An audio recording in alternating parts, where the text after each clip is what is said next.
लेकीचं घर हेच वयस्कर आईचं माहेर. एक हृदयस्पर्शी कथा.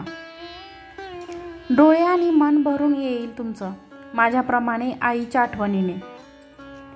सहस्त्र चंद्र पाहिलेली तितकेच श्रावण पाहिलेली आई अनेकदा माहेरपणाला माझ्याकडे येते.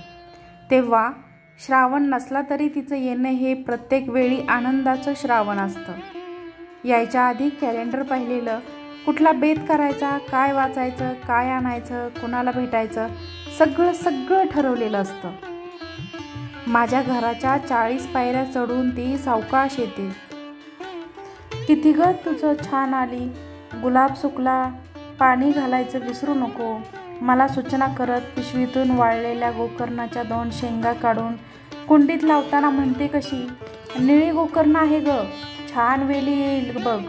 निळी गोकर्ण पेरून छान फुलांची वाट बघणारी तिची 9 वारी मधली मूर्ती मला मूर्तिमंत प्रसन्न श्रावण वाटते.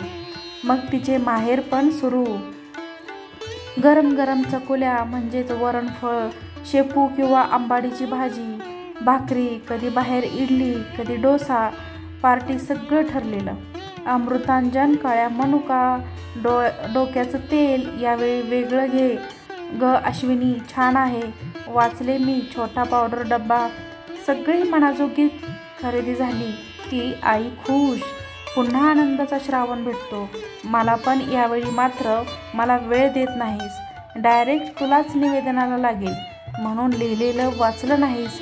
स्वेच्छानिवृत्ती कसली ग तुझी, सारखी कशात तरी गुंतलेली असते. बस जरा किती करते, सगळ्यांचंच म्हणत मला जवळ बसवलं. सारखी परदेशी जाऊ नकोस, आता कुठे चैन नाही पडत. डोळे झरझर वाहत होते तिचे हे बोलताना. मी तिच्या पाठीवरून हात फिरवला. किती ग बरं वाटलं तिला. आता मला कुठेही जायचं नाहीये, ये बस गप्पा मारत बसू. ती खोलली. मग अभंग डायरी वाचन झालं. पुन्हा चहा झाला. श्रावण नूर बदलला होता.